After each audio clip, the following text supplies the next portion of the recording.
Hello, everyone. This is Navy Vet ET2. That stands for Navy Veteran, by the way. Electronics second class.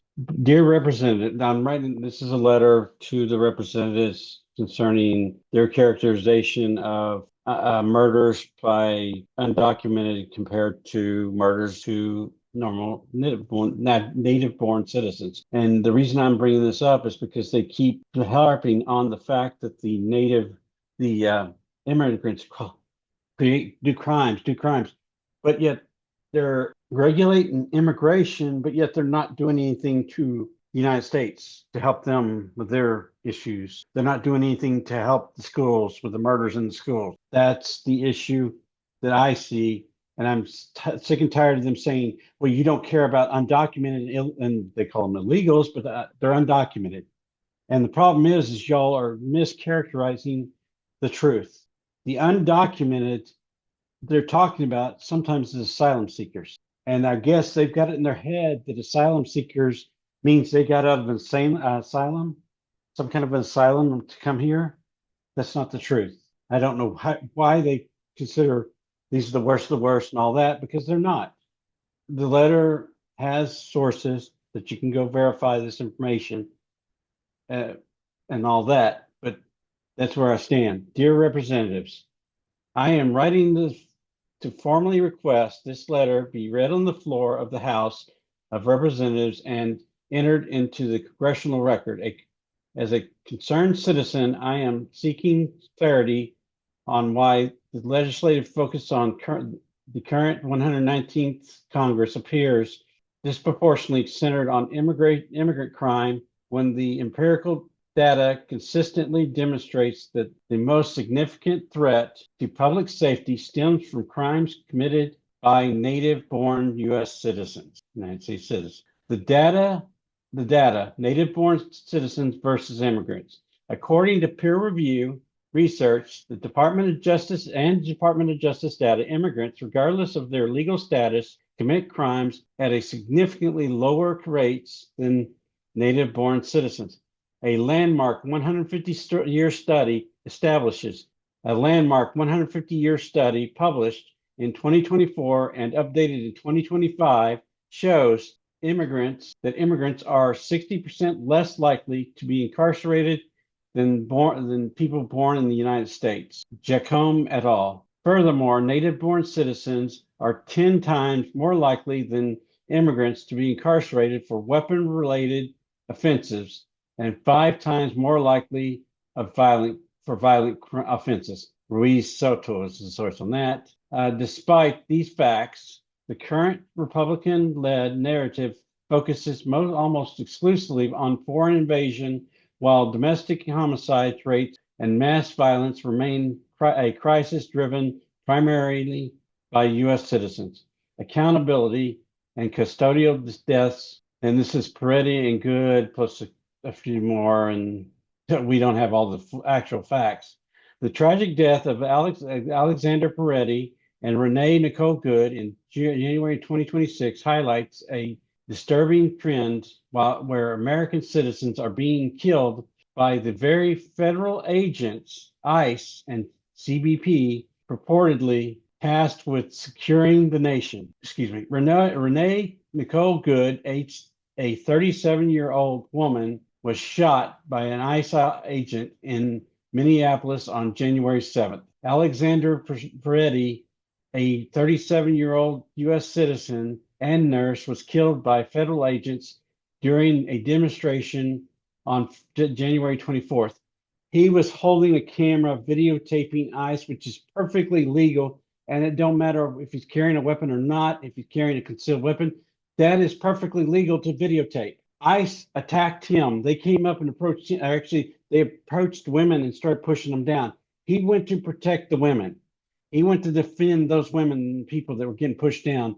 That's when ICE turned their attention on him, brutally beat him to the ground, violently attacked him, removed his weapon. The guy carrying his weapon misfired it, which caused them to panic on top of him, and they fired 10 shots into a prone man's back. Again, 10 shots into the prone man's back, hands visible. Weapon not on them. They shot an unarmed man 10 times because they panicked.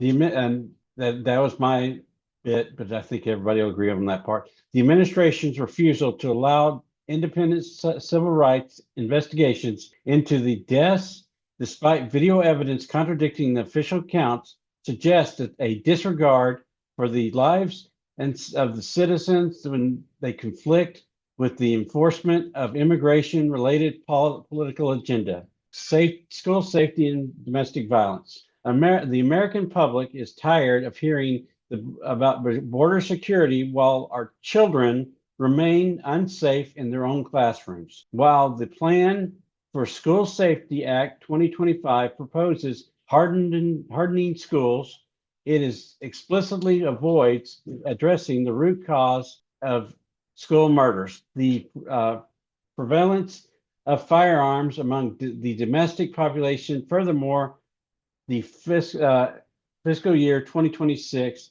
Commerce, Justice, and Science CJS appropriation bill proposed by the House of Majority seeks to cut funding for the FBI and ATF by billions, effectively defunding the very agents responsible for catching domestic violent criminals and human traffickers, the Epstein files, and public trust. Finally, the handling of the Epstein files and Transparency Act has been insufficient. While files were released in December 2025, they were heavily redacted, shielding powerful figures and leaving victims without full justice. If this Congress truly cares about the law and order, it must apply the standards to the elite citizens implicated in sex trafficking, rather than using the files as a political tool. I demand a response on what the Republican leadership is going to address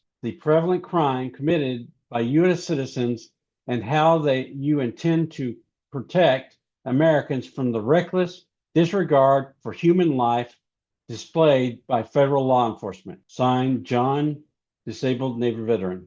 And the sources are Debunking the Myth of Immigration and Crime, American Immigration Council, January 2025, Epstein File Transparency, Wikipedia, the Free Encyclopedia, 3 February 2026, the House Republican Defund Law Enforcement and Give Violent Criminals a Free Pass House Committee on Appropriations, 10 September 2025, and that was written by the Democrats. ICE, Nome, and Trump is reckless disregard for law, life and law. Coalition on Man and Human Needs, January 2026, 8th of January 2026. Jacome Elise et al. Immigrants are significantly less likely to commit crimes than the U.S. born. Northwestern Now, PNAS, 14 March 2025. Killing of Renee Good, Wikipedia, Free Encyclopedia, 2 February 2026. And Ruiz Soto, Ariel G, Immigration Crime in the United States, Migration Policy Institute, October 2024. Those are the sources. And let me say this as plain as possible. We are not saying that you do not prosecute undocumented. We are not saying that the undocumented can get away with crime, but there are things in place to take care of that. If they sneak in, that is up to ICE and Border Patrol to find them again, or local police. And that's where I think there's a failure in systems, because there's no communication from federal to state and federal to local. You need to prosecute a person when they've been prosecuted, and that's why they usually prosecute them in the U.S. courts, so that it's on the U.S. record. And that way they have a record of it. Once they complete their sentence, they deported. They're always deported if the crime is serious enough for deportation. And that's supposed to be handled by ICE, Immigration, Border Patrol. They don't always do it, but that's who's supposed to do it. And they are listed usually as immigrants and have an ICE detainer, and ICE sometimes refuses to come pick them up, so they get released. That is ICE's fault. The issue we need to see is we need to start going back to Anybody tried in a court of law, found guilty, and is an immigrant gets deported, just like they do already. And stop trying to deport all these people that are doing it the right way. Asylum seekers are not undocumented. They don't have documents because they're seeking asylum. Until it gets approved, they are undocumented. So that is wrong to throw in there and say the undocumented are here illegally, because asylum seekers is legal to do. Undocumented come across the border or fly in. They don't have to cross at a border entry and declare. They have 1 year to declare asylum, but they have to, if they're caught, they have to prove that it has been within 1 year. They have to prove to the court. So that's where that is. Are there people that try to beat that system? Probably yes. But look at the numbers that were deported by Biden's administration. Look at the numbers deported by uh, his first time in office, deported by the people when Obama, Bush, all of them have been in office, and they allowed the system to work like it's supposed to, the courts to weed them out and the CBP to catch them at the border, and that has more immigrants being deported. This quota number is wrong and it's blatant, and I wish people would call it out more often. He is not deporting all undocumented. He is deporting a certain kind of undocumented people. He is going after certain people. Look at who he's deporting. Go look at those records. I don't have those records on this, but because I was doing the criminal side of it. But you look at this and you see that U.S. citizens, native born, commit more crimes than immigrants. So that's why we need to focus on our problem in the United States with them and let the system work like it's supposed to for the immigrants. And I think also that immigration, if they have a undocumented person that has committed a crime or known to be in the United States without proper authority and has committed a crime, that information should be turned over to local law enforcement so they can get them and prosecute them. Because that's the way it should be handled. If the federal government, if ICE or Border Patrol finds someone that broke a law and needs to be deported, they can report it and let the local authorities prosecute him and deport him. Because if we get them prosecuted in the United States and deported, that way it is on the record for later use. Also, there needs to be better system of this, because there could be an undocumented person come in the United States. He gets way inside, say he's in Oklahoma or Kansas or something like that. He gets pulled over for a speeding ticket. He gets written a ticket and off he goes, unless there's something obviously wrong with the ID or something that draws attention. Now, if ICE or Border Patrol, CBP, we'll go with Customs and Border Patrol, if they would have flagged that name and said this person has a deportation order and has been deported and is not allowed in the United States, they they pull up the record. Now they have him for a violation of the immigration, and they can say, okay, they arrest him, they put him in jail, they contact ICE and say, hey, we have this person. Here's where he is. Are you going to pick him up? And they make a record of that, and that way they keep it. And that's what I'd like to see happen instead of what they're doing now.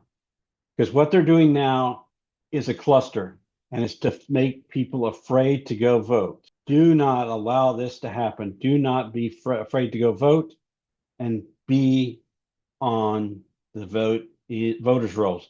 Ensure you're registered. You have check your state on how far out you have to register. Some states allow you to register at the site, and others you have to do it ahead of time. Texas, I think, is 30 days before is the cutoff. So 30 days, if you check your voter's registration, you print that off saying that you were registered on that date. And if you go in and they say you cannot vote because you're not registered, ask for a provisional ballot because you verified you were registered on that day. You can bring an extra copy of the printout and show it to them and say, here's my proof that I was registered on 30 days. and then you want to do a provisional vote. Do the provisional vote and then file a complaint to the election board, which is supposed to be nonpartisan. File it to the election board stating that I was registered on this day, but when I showed up to vote, I was not registered. That is what we need to do. Because if you watch Vigilantes Inc., a documentary by George Palast, Palast, Palast. If you see, he's going to have that viewed on Friday. I've got a video previously. I'm telling when it's done, but you can look on his website and get that information. Look it up by his name, and that's last name is Palast. Greg. This is first name, and you can pull that up by his site. So look that up and look at what they're doing. He also answers and shows the fault with the 2,000 Mules, which is a bad documentary that's wrong, but you can get into that with him. Thank you for your time. Like, share, follow, please subscribe, and remember you are loved no matter what. And I've sent this letter in already, but I wish more people would send it in and get it read on the floor so that people know this information, because Republicans are warping the narrative so that they can show that they can prove, oh, we did it on the floor, so it must be true. And we also need to fight for them not to be allowed to tell lies on the floor. That is another thing we should also be fighting for. Do away with them being able to lie on the floor and hold them accountable for lying. Again, thank you and goodbye. And remember, you are loved no matter what you do. Thank you.